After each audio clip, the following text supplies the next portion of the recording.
I say to you. How's it going? Very good. I'm good, man. I'm good. It's always nice to see you, Moses. Always. Back in Saudi. Literally. Massive difference to your call, right? Man, so, like, listen, when obviously the arena and that is a bit different, but the fundamentals is still the same. You still get in the ring, you still fight, obviously, with an opponent and the referee in the ring. Like, circumstances don't change. Maybe the heat probably will, but your call gets hot sometimes It does get hot as well. It does get hot as well in the summer. I'm always impressed with how chilled you are going into these sort of things. We've sat down, remember we've gone through your whole fight catalogue. Looks like we've got another one we need to add to that repertoire. But how are you feeling going into this one now? Very confident. I've only boxed like, 3-4 weeks ago, so just straight back in the mix. And I'm happy. I'm happy, obviously. I wanted to be a bit more busier this year, but obviously it's in God's timing. Everything happens for a reason. And, hopefully I can put on a big statement. You said you wanted to be busier this year. It's only when I looked back through what you did last year, you were active last year. I was active. So yeah. How busy do you want to be this year? I was roughly the same, but obviously there's circumstances I can't control. And I'm not gonna get angry over something I can't control. So it is what it is. How are you handling or mentally, how was the rescheduled date in terms of that for you? I know obviously you only boxed a few weeks ago, but... It was annoying because it's like, obviously I was training with Tyson before Christmas.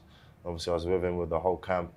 And then obviously when the fight got cancelled or postponed, I was like, I've been training like months for this as well. And I was like, it is what it is.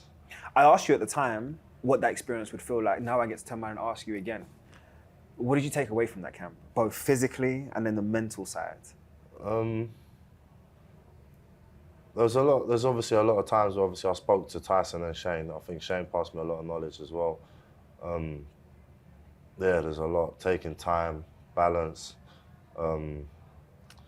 just like general everyday things. It's like a boxer's life and a normal average day's life is very, very different, or even a sportsman's life. So balance was definitely the main thing because I was just working, didn't have no fun.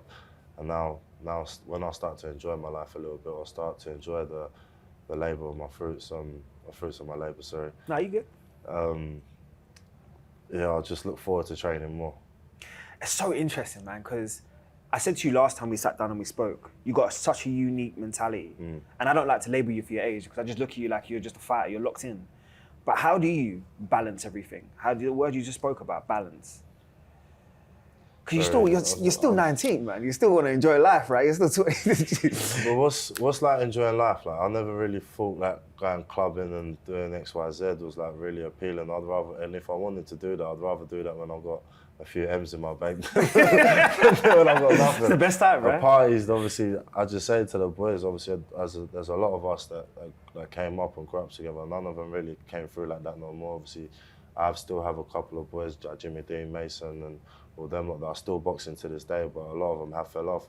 And I keep telling them to get back in the gym, and they just want to go party. And I'm like, imagine the parties you're gonna have, and you've got M's and X, Y, Z. You can live life properly.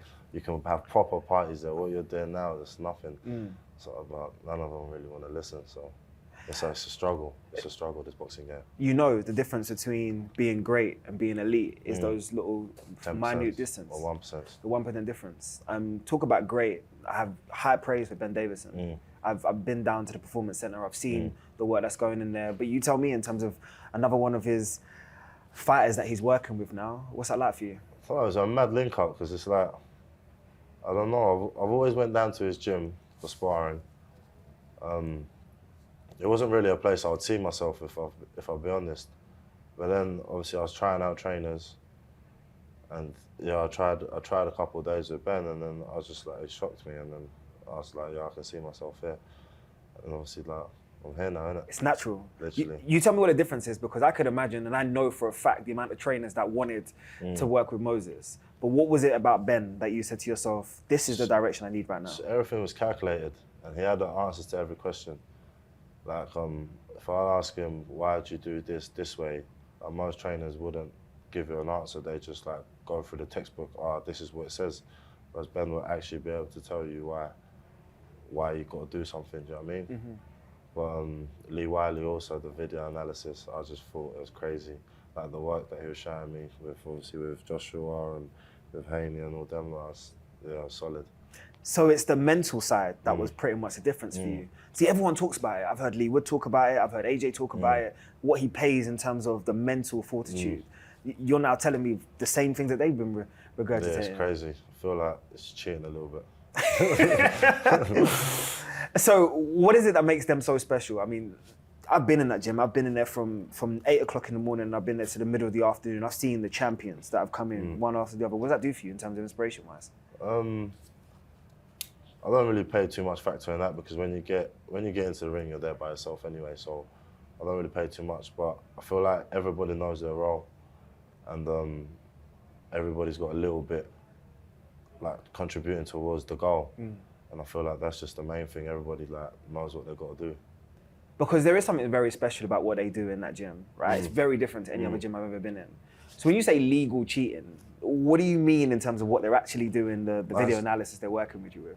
It's just like they see every heartbeat, they see every twitch of your muscle, and it's like you can act on that and you can act on that. Do you know what I mean? And then they showed me the video that they made with AJ and Ngannou. I was like, what? I was like, no wonder they thought that AJ was gonna knock him out in 2-3 rounds. Do you know what I mean? But yeah, I feel like every twitch, that every like muscle movement that you make, they've already got that covered. They see it, they picked it up. And even like when in my sparring, like they go back and it's like, I know why you did this, but try to do it this way. And then when I correct it, it's easier. So it's just, yeah, like I said, it just feels like it's cheating a little bit because I know what they're doing. And they don't know that I know, do you know what I mean?